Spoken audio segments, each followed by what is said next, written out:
Hello, welcome to FARK Talks. We share our thoughts and ideas at these monthly events, as you know, about how to make future better for all of us. And sometimes we take in exciting and thought-provoking insight from guest speakers, like today's speaker. Our guest today, Shaun Abrahamson. He is the managing partner at Urbanus, a leading early stage investor for startups reimagining the cities. Shaun and I have been acquainted for some time now. He was one of my earliest sources when writing my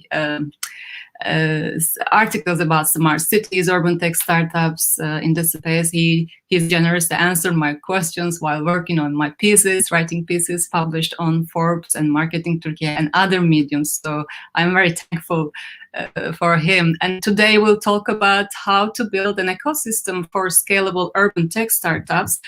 I definitely wanted to talk with Shaun because Shaun built Urban Us, but as a venture capital firm, but also created new partnership with BMW, Mini, and they built an accelerator program, which is very successful.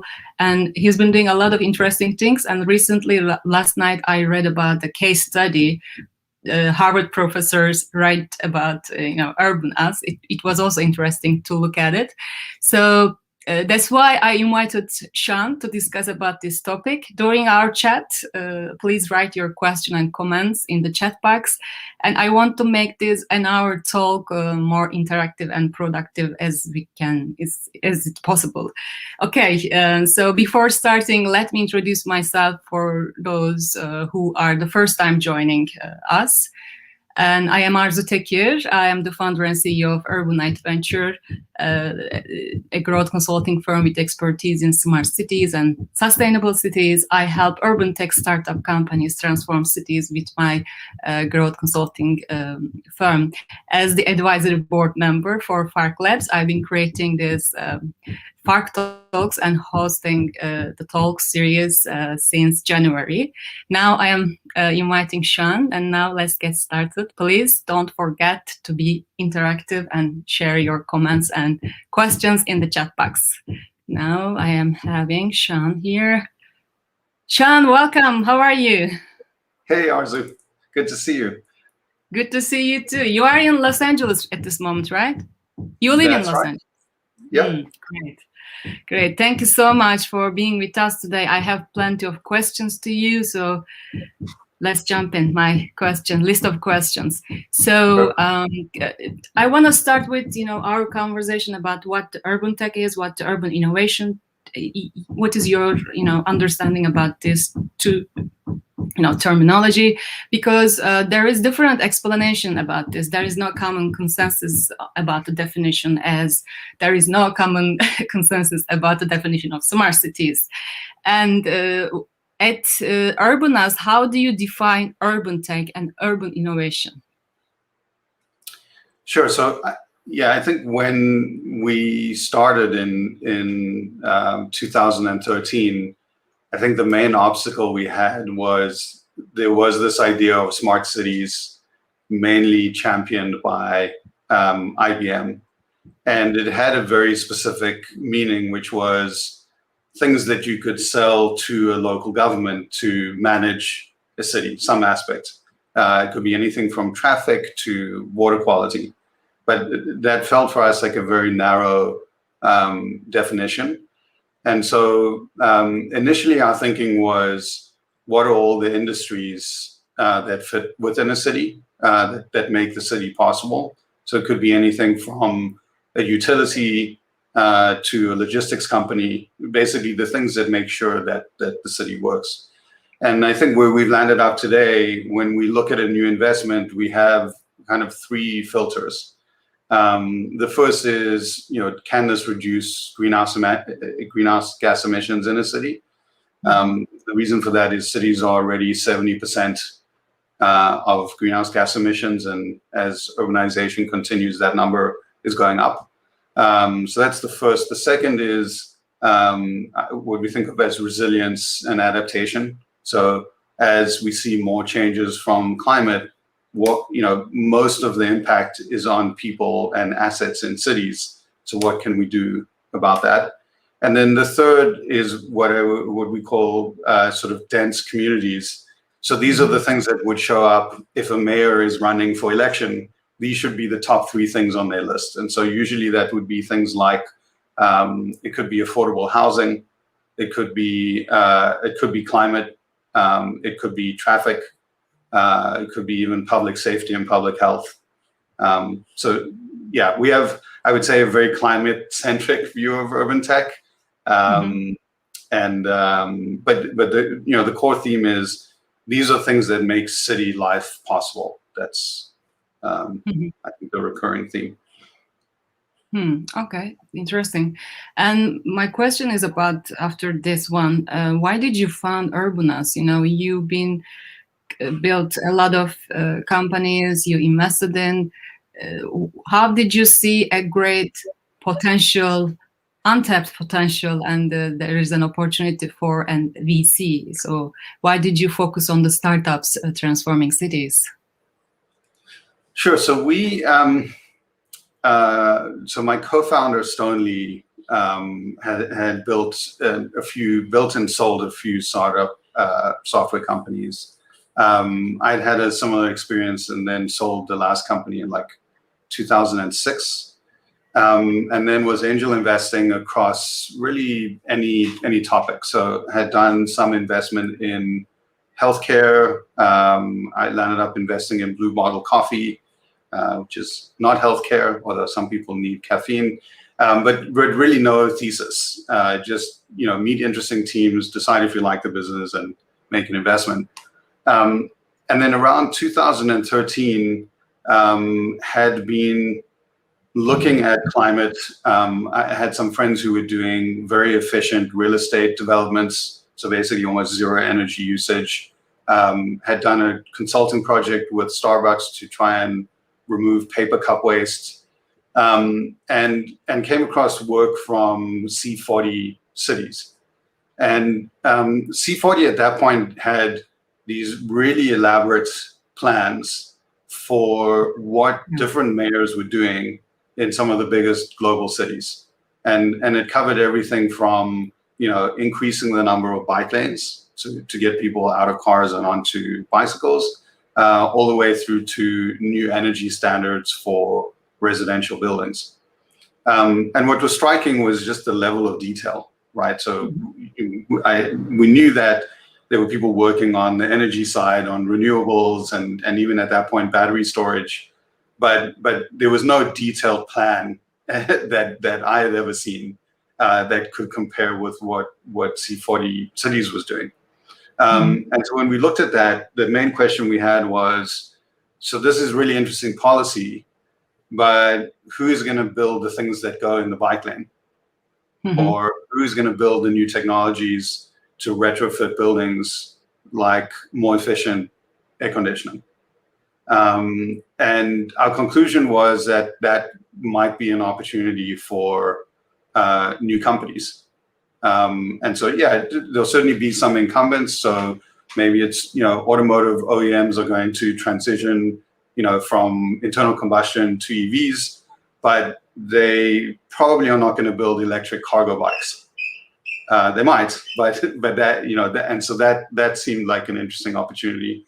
But that was the main motivation. I think climate was the core idea, and cities being sort of central to climate challenges was the motivation. And then just the idea that Stoney and I had seen so many successful startups. I mean, I think most of the people hopefully on the watching understand that most startups are going to fail, and that's okay. But when they succeed, they tend to succeed very quickly and reach scale very quickly. And so if you are trying to think about climate impacts in a decade, there's a very good chance that there are a lot of companies that we've never heard of today that 10 years from now will be sort of core players in providing solutions. Okay. The interesting thing, you are one of the first city-focused VCs, right? Am I right? Yeah, I think so. There were, I mean, when we started, there were a few others focusing on related fields. I mean, I think we talked with Julia and Clara at Urban Innovation Fund, but there weren't a lot of folks to talk to at the time. Yeah, yeah. It was interesting when I moved to move to United States. One of my friends introduced me to you as venture capital investor who is focused on urban tech. It was so interesting to me because urban tech wasn't a big well-known buzzword at that time 4 years ago. So it was really interesting, and you creating a lot of great things, not just investing urban tech startups, but also always focus on climate change and public benefits. So I haven't seen in this in many venture capital firms. I think you are differentiate with these two from others, right? Yeah, I mean, I think there in the last, let's say, 12 to 18 months, there are a lot more funds that have started to focus on climate. I think in part that's because there's a lot more national policy. So I think EU historically has led and probably still leads in a lot of ways on climate policy. But if China shows up and then the US has, like, I just think in the last 12 months there was a lot more activity.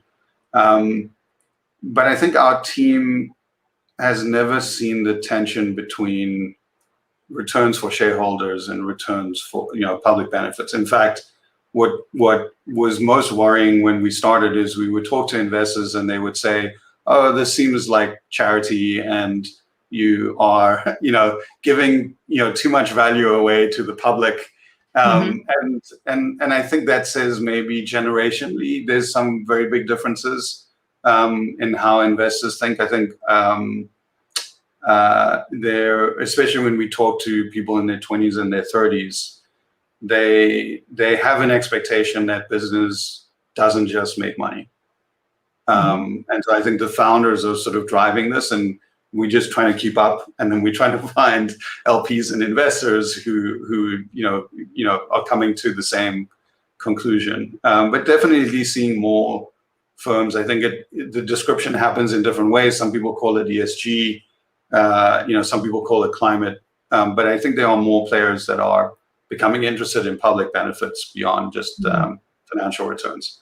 Can you tell us about Urbanas's funding mechanism? There are some three mechanisms as far as I'm noticed on your website. First is VC fund. The other one is you are supporting as credit, and you have also Urbanas Capital. Can you tell us about how do you work with startups and what type of mechanism do you use? Sure. So we started with equity, early stage equity. I think today it would be called pre-seed because in a lot of cases there was a product or prototype but no customers yet. And that I think is still our preference for where we invest. I wouldn't say it's easy, but if you are focused on solving a problem, a lot of the time you just really want to find the team and the problem and make sure that those two things fit. And then the rest of the pieces tend to work out. But that is always an equity investment. We usually are one of the first institutional investors, and then we'll invest all the way up until Series A. So we don't do Series A, but we'll do any stage before that. And that works for most companies. But what we noticed is working on urban tech usually means there will be some hardware. And so that's a little bit unusual. So if you look back, at least for the US, if you go back to the 80s and you think about Silicon Valley, it's called Silicon Valley because they manufactured silicon, right? That is where it comes from. But the last 20 years of investment in the Bay Area has been internet and mainly software. The hardware is sort of hidden away. Amazon, Google, Apple are making the hardware, so it's sort of removed from the ecosystem in a lot of ways. And so a lot of VCs have forgotten what it means to invest in things that have supply chain, that have physical products. Anyway, we just don't see a way to only invest in software. And so because of that, we had to figure out some other mechanisms to fund hardware. In the beginning, that meant working capital, sort of very classic finance, factoring, things that before 2008 in the US, banks would have done, but they don't really do as much of anymore. And as time went on, we have evolved that. So today, we actually buy assets from startups. And the reason that we do that is we enable the startups to turn the hardware into a service. So again, if you coming from the automotive world, this is very obvious. It's a leasing structure. Every automotive company does it.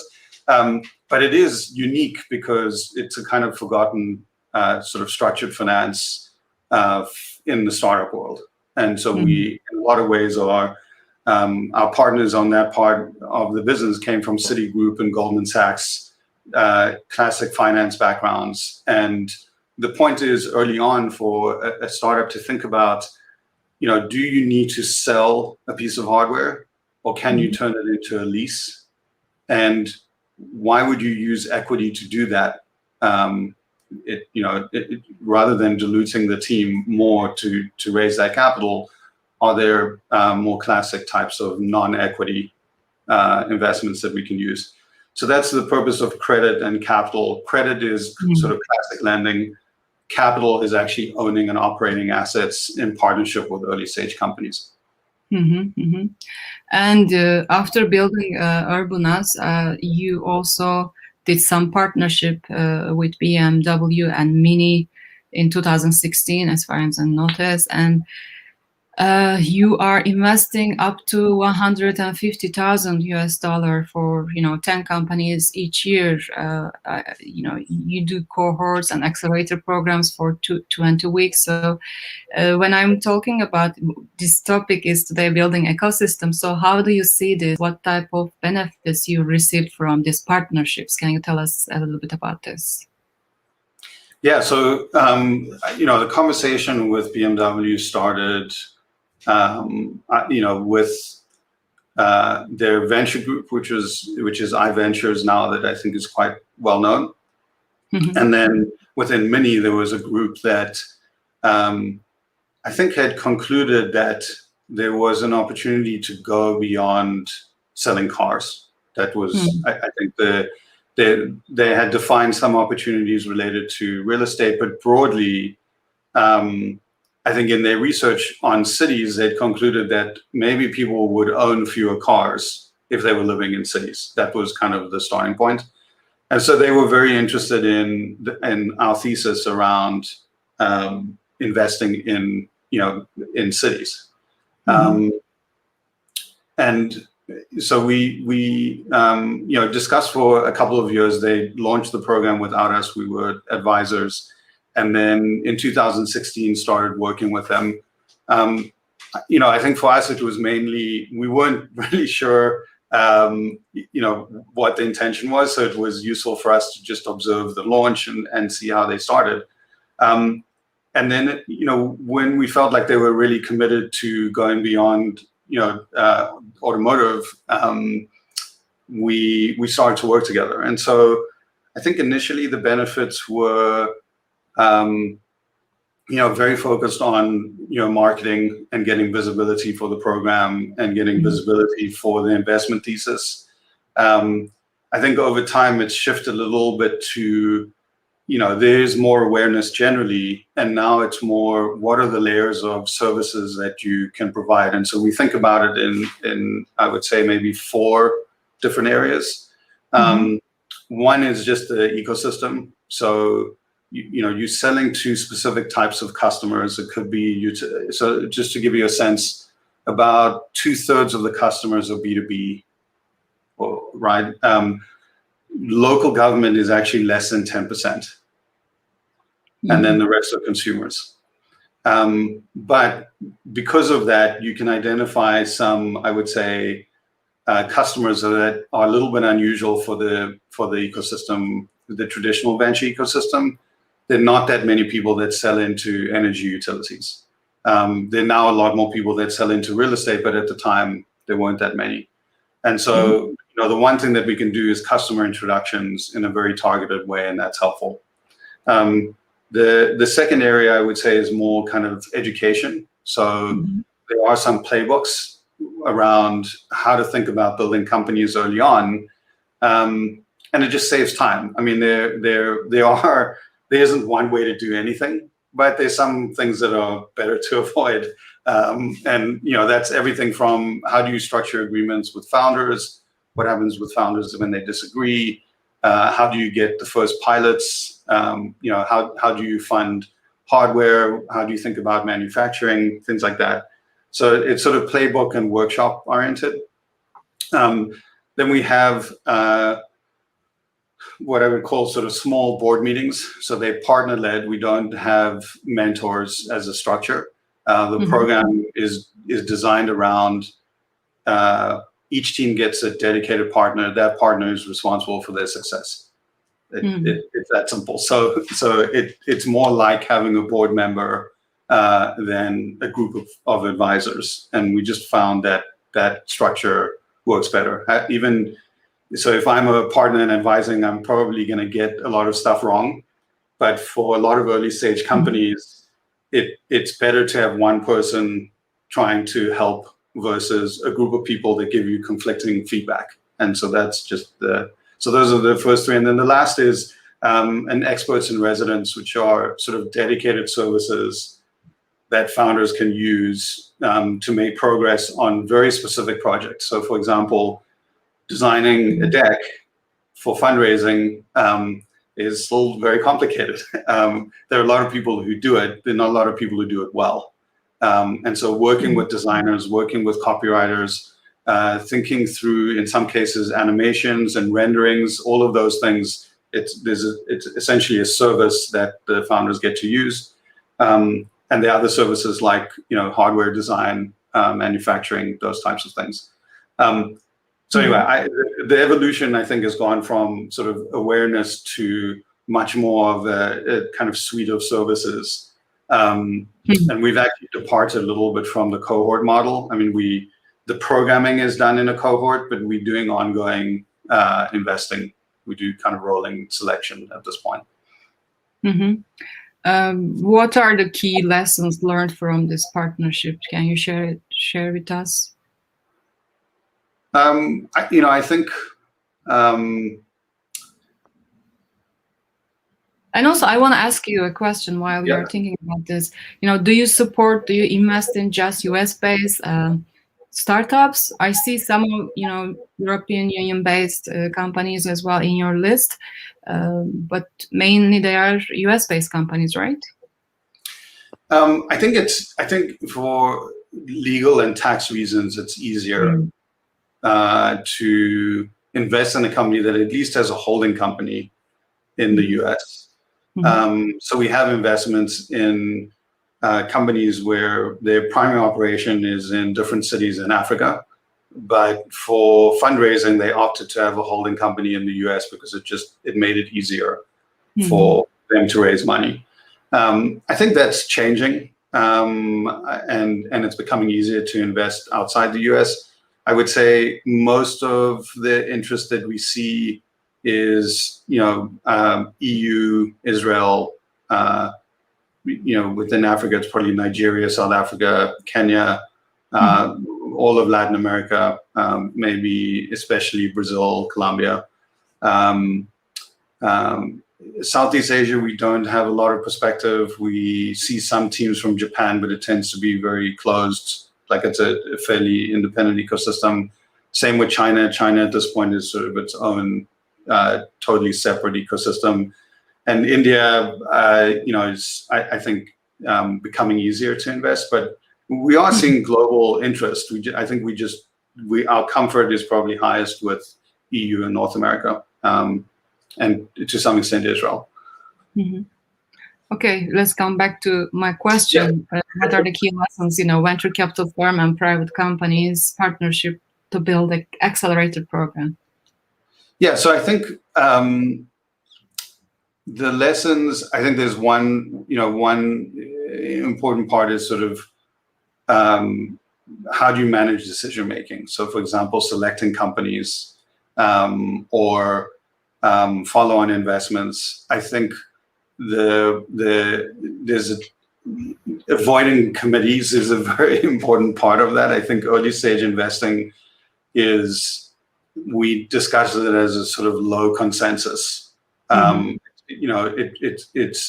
will always be people who feel really strongly positively and always people who have a perspective on why something will fail. There are very few early stage investments where there's consensus. So I think that's one important lesson is if you're going to structure a relationship, there needs to be some level of independence for making those decisions. I think then, many in BMW have invested a lot in helping navigate their organization. That's not to say that it's bureaucratic, it's just that it's big.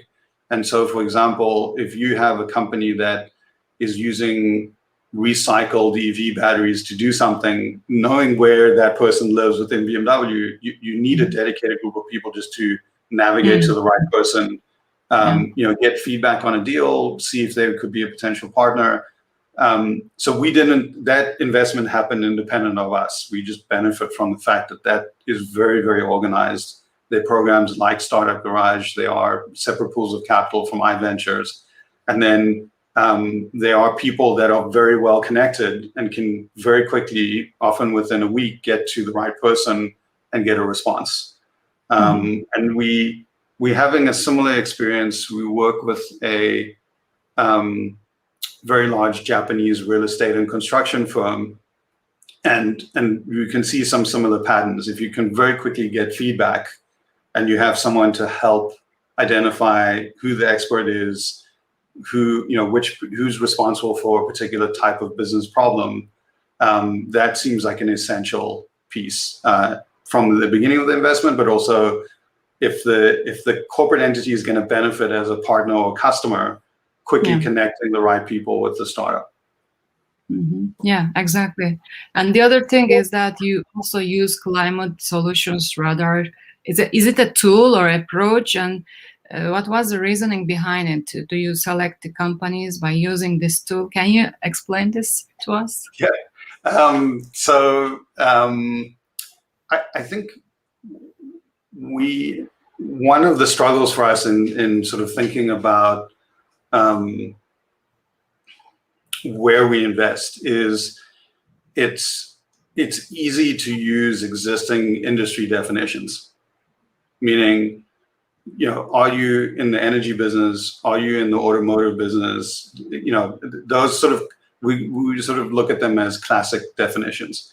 The problem is that a lot of the interesting companies go across those, right? So what happens if you make a car that has a large battery, and that battery can be used to power a home? Are you in the energy business or are you in the automotive business? Are you in both? And so the more that we see that sort of tension on the industry definition, the more we've started to look at the world through the lens of what are the climate solutions, because it's just a more helpful way for us to sort of think about where a company fits, right? Like if it's successful, what type of problem could it solve versus is it a real estate company, is it a mobility company or something else? So it's a first effort for us to try and understand deal opportunities in a different way. Okay, let's go to the other questions I have in my mind. Urbanization, we always talk about urbanization. 50% of the people are living in the cities. Every week, 2 million people move to cities, and by 2050, the population will be around 9.7 billion. So how do you think how will pandemics change the urbanization trend and city living? So we also, we know that climate crisis and migration from the conflicted zones to cities also is a big issue. So how do you see this? Yeah, so I think there's a few different things, but I think the sort of funny conversation that we've had a lot is there are sort of two versions of the pandemic response, right?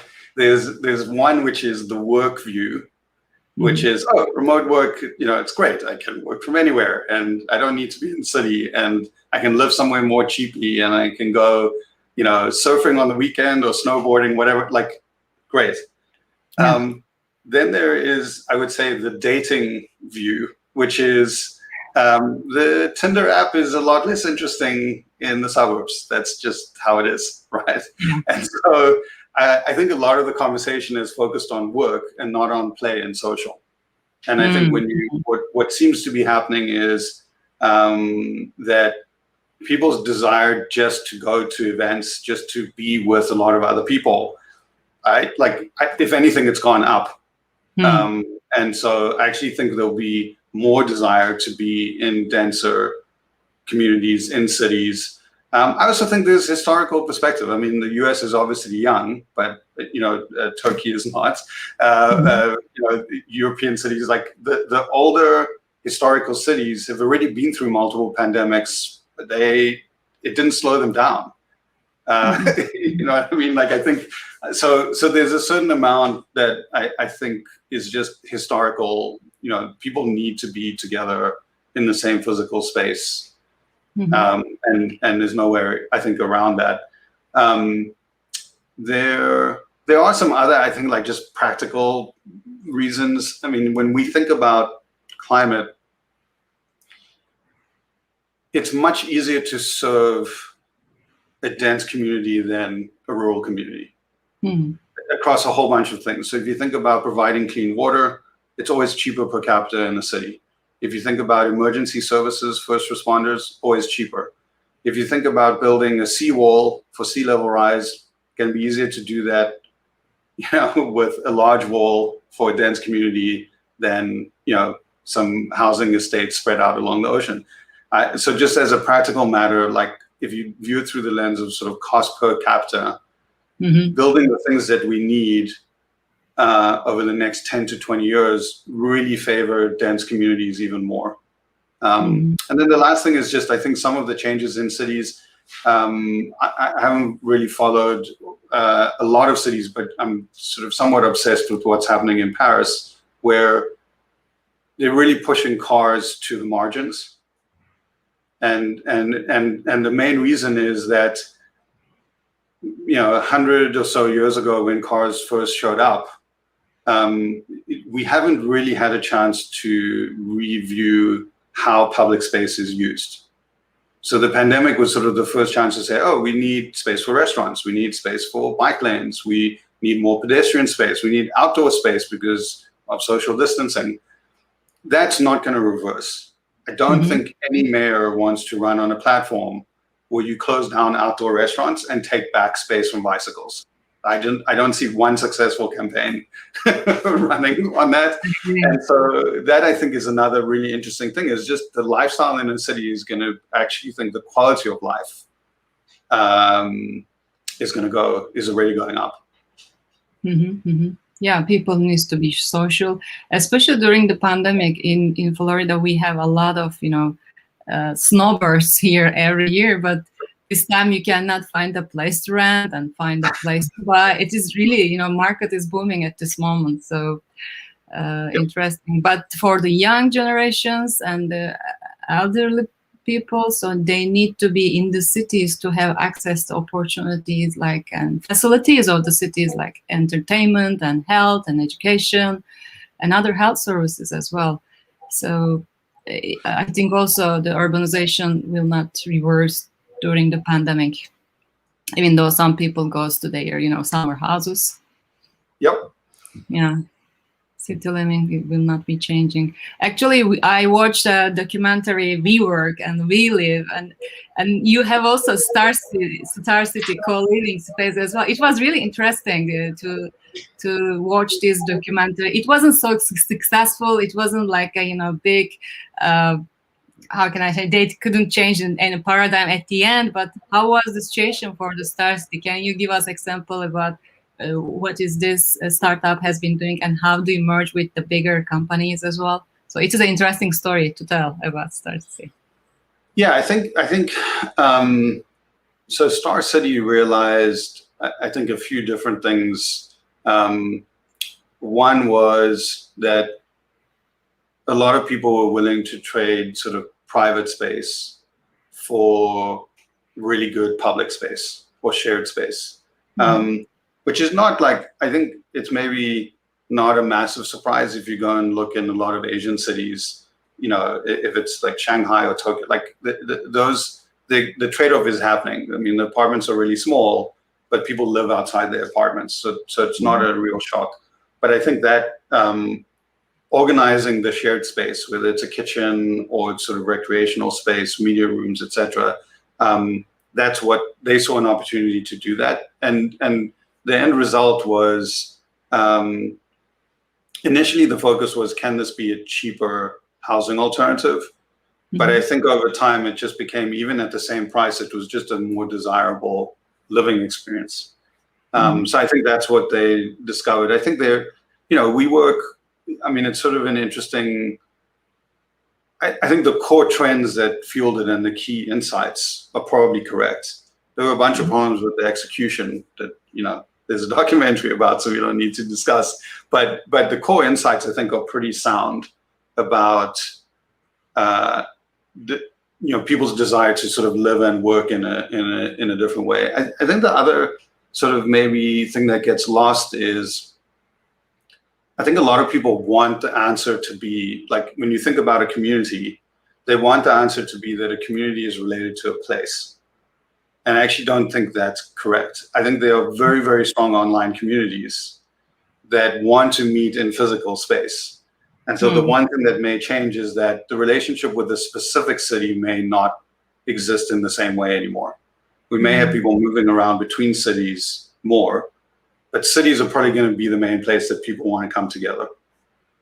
I don't know if that makes sense, but I think, like, even for Miami, Miami's in this interesting thing where I think a lot of the focus is, will people move to Miami? Are they moving to Miami? And I'm not sure that that's the right question. I think the question is, will they spend more time in Miami? But they probably will spend time in other places as well. Just because it's become easier. I mean, today our community is spread across a lot of cities. If we make a decision to go and meet people from our community, in the US, it's a road trip. We're going to go have to visit at least 20 or 30 places. If we want to do that globally, we probably got to visit 100 places. Yeah. So. Exactly. Actually, I have a question comes from one of the audience, but I'm gonna connect with this question.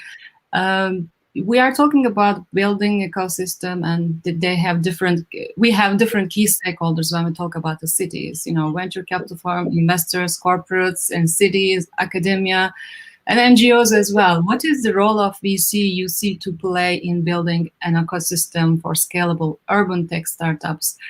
And you know that, you know, cities has, you know, increasing challenges have been facing, you know, day by day due to the urbanization and increasing the population.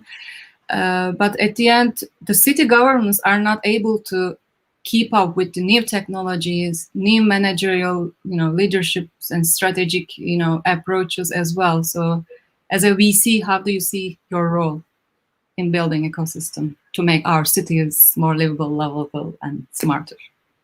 Yeah, I mean, I think at a high level, the main role is to turn science fiction into something that people can experience. So it's very hard if you are, you know, managing a city to try and speculate about what will happen with drones. I mean, you can make some educated guesses, but very often it's going to be a startup that shows, oh, you don't have to guess about what a drone can do. We'll just show you.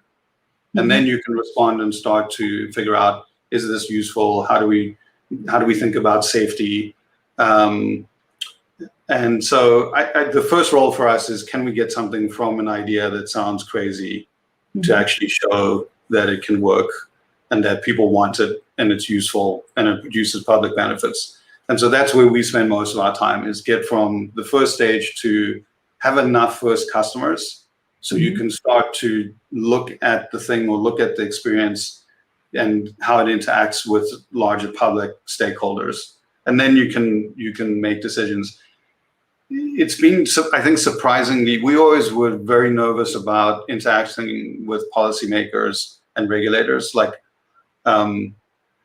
that felt scary, but that's actually worked generally very well. It's been relatively easy to get meetings, get feedback, and things like that.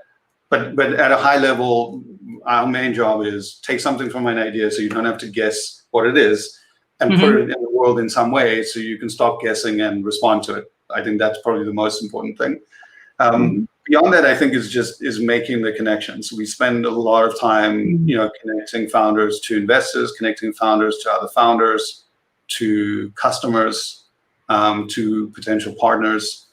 And that, I think, is how the ecosystem ultimately is built, is however those connections happen, even if 5 to 10% of them turn into a longer relationship. As a practical matter, we are literally building a community and a network. Okay. Merve Bahar asks us, mayors and local governments don't have the real power to address all the changes in the cities. Yeah, of course. Do you cooperate with the municipalities? And before our, program, you told me that, many VCs ignore there are some governments, local governments. So how do you respond to this question? Yeah, so I think cooperation. So I think the one thing, maybe coming back to the beginning, is we benefit enormously from the investment made by mayors and local government and states in just thinking through how to articulate problems and policy and support for, again, things like bike lanes, right? So this is one of our first investments. It's a one-wheel skateboard. It's literally called. There's a question about this later on. But I mean, as much fun and as great as the investment is, that doesn't exist in a vacuum. That exists because there are enough local government groups, there are enough advocates who pushed for bike lanes. It's really that simple. Otherwise, that is not a viable way to get around the city. Like, you would never ride that in traffic. Well, some people ride in traffic, but it's a very small percent. So, I mean, I think the collaboration happens in a few ways. One, we just benefit from the work that has been done already and continues to get done around sort of climate and urbanization. So in that way, I think we're just lucky. We have a small group of companies that sell into local governments, so about 10%. And I think in those cases, there are always, I would say across any city, there are always a couple of early adopters in a given category. So over time, you can figure out, if you want to work on water issues, go to Denver. If you want to work on hospitality-related things, go to Miami. If you want to work on climate, LA is very progressive, Bay Area is super progressive. Like, there are places that you can go to find advocates. We initially were going to try and figure out relationships with one or two, local governments. It's not practical, because when a company comes to us and says, I'm working with first responders, or I'm working with water, or I'm working with housing, the chances that all of the people in one city will be progressive and want to be the first customer for all of those things is almost zero. The chances are each time it's going to be a different city or different first cities that lead the way on those things. And I think that is kind of evidence in C40. You can kind of see that. C40, there isn't one city that's great in the C40 network. They're great for very specific reasons and because of very specific projects. And then that's how they learn from each other. And so, yeah, the short answer is we haven't cooperated with a specific municipality, but we talk to a bunch and we talk to specific people running very specific agencies across Mm-hmm. probably easily 100 cities at this point. Okay, I have a few more questions, but I want to get Charles Selçuklu's question. Do you write that one wheel on your wall? He's asking. What do you think about micromobility, integration to the urban environment? Do you think form factor is settled? What future trends to expect for this shared space? Charles Selçuklu is one of the very successful, founders of FARK Labs. European, Turkish, startup, and now they are producing smart mobility solutions, especially for charging stations. Now they are deploying New York, Paris, and other cities. So we are very proud of him. So this is his question. We should do another separate session just on this question. Oh, okay. No, I agree with you. We had a very lovely, very good discussion, 2 months ago about micromobility. I wish you had there too. Yeah, I mean, I think micromobility is maybe one of the best examples of why startups, where startups can have a massive impact. I think because the vehicles are smaller, I think a lot of other stakeholders tend to think that they're less capable. And so that's really interesting. It's the same with a large company looking at a startup and saying, oh, that's not really serious. It's kind of, we're not going to pay attention to them. They don't have a lot of money. They don't have a lot of customers. So we kind of feel that way about the whole of micromobility. In terms of form factors, I don't think it's settled. I think, so I'm trying to remember the order of the question. I do write it. I've crashed it a few times. And so then, you become a little bit more cautious, but I write it to get coffee.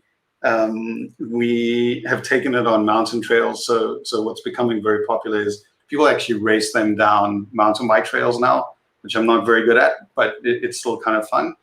On the form factor, I think there's a few interesting things going on. E-bikes, we think, are going to win in a lot of categories. It's not clear how to, successfully invest necessarily.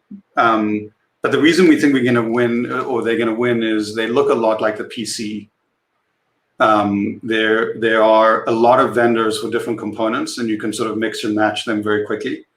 And so even from like a fleet management perspective, it's super interesting because let's say you were going to buy an electric moped. Your only solution to maintain that moped is to go to the manufacturer and work with them on components. If you build a fleet of e-bikes, pretty much everything, maybe with the exception of the drivetrain, maybe the drivetrain has like Bafang, Bosch, maybe there's like 3 or 4 core vendors of drivetrains. Everything else has at least 10 plus. And you can even make some of the components yourself. And so that's fascinating because it really looks a lot like the PC. And as much as I love Apple, Apple is never going to catch the PC. Never. I mean, anyway, so form factor is definitely not settled. Yeah. Okay. Great answer for this. I have 3 more questions. Okay. Let's speed up. Okay. And I want to ask this one before you leave, because I know there's you have a meeting at 9. So what would you advise entrepreneurs trying to improve city living to open the doors at the local government, specifically who wants to expand their operations and businesses in the United States? So I think there are local governments who have made it clear what their interests are. They're quite public. It's not too difficult to discover. And so you can approach them directly. The challenge is, I don't think you're going to have a problem getting to them. I think the challenge becomes for a seed stage company, how quickly you can add customers.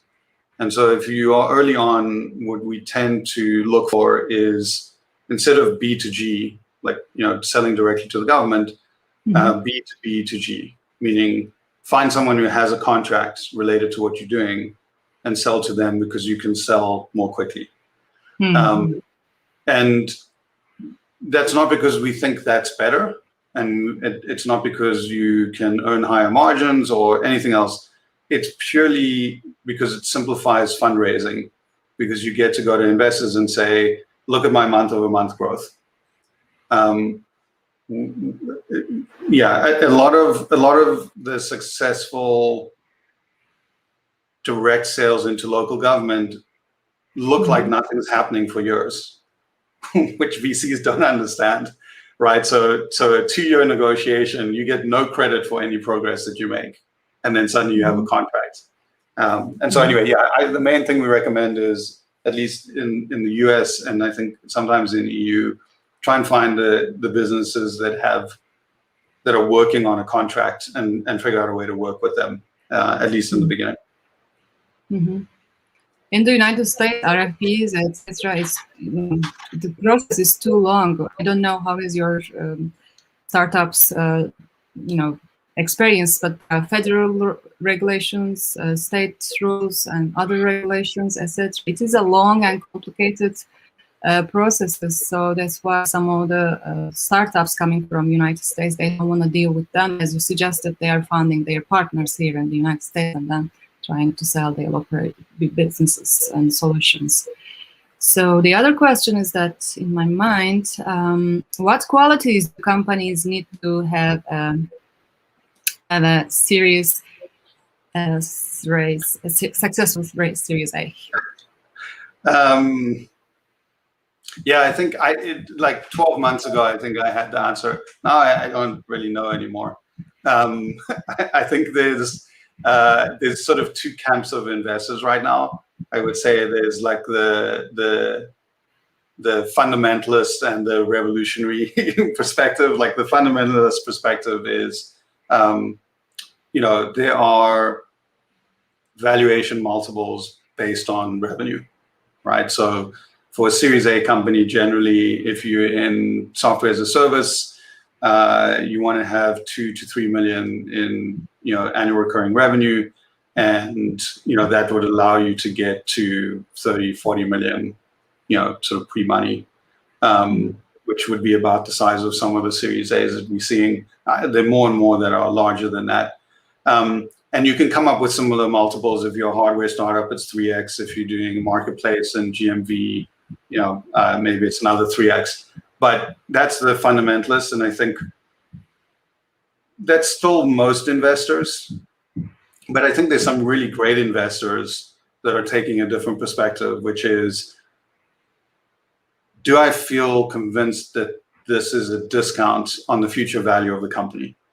Mm-hmm. And so you can, if you believe that the company is clearly going to be $1 billion company, it really doesn't matter. You could be convinced by the team, you could be convinced with the first product. And so it's not, the definition of a Series A, I think, is shifting, at least the requirements to get there. We like our companies to make really basic progress with showing month-over-month growth with customers. But there are more and more investors for whom that is not as much of an issue anymore. Mm-hmm, mm-hmm. There are some comments that I want to reflect. Mehmet Yiğit says that in Turkey there are some developments. National strategy document for smart cities has published, yes, last year. Yes, correct. Thank you for this. And development is taking measures and work for smart city index for our cities. Yeah, we mainly actually Mehmet Bey talking about how we can help new startups to work together with the cities and local governments. So I know there are some great developments in our country, but at the end, still we need to, think fast and move fast about building a great urban tech ecosystem in Turkey.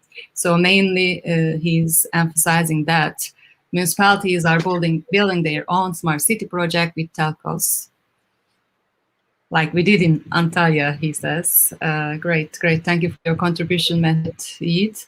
And there is another question, but I don't know if you want to answer or not, but I'm going to show it to you. I'm sorry. Storm Moreno. asking that. What type of e-bike venture will you invest in? Well, it's not public yet, but we just invested in one in Europe that manages fleets of e-bikes. So we think B2B fleets are a very interesting category, and it's not that the bikes are not important. Like, it's just that it's not really a manufacturing problem. The problem of making sure bikes are 90% or more available is a very specific problem, and it feels a little bit like cloud infrastructure, where you start to sell a service not as a box but as an SLA. So you guarantee that something is available at a certain price for a certain amount of time, and we think that's sort of a classic definition of infrastructure. And we think that e-bikes might turn out to be the most reliable type. And again, the parallel with PCs is, you've got relatively low cost, easy to substitute components. And so then the question is, who's going to build the service on top of that? So we're interested in the service. I think, bike share for consumers has been less interesting for us. We've never made any investment in that area. We think that's much more challenging than managing fleets for businesses. Okay, now you're ready for another meeting. Thank you so much for your time with us. Sure. And I would suggest our listeners to look at the playbook you created for the urban tech startups. It was very rich, understanding, showing how urban tech startups can do scale up and how they should develop their business plans, etc. So it is very helpful. The other thing, I would also suggest that please check Urban as Harvard University case study. It also gives a lot of information about how do they think and how do they are looking at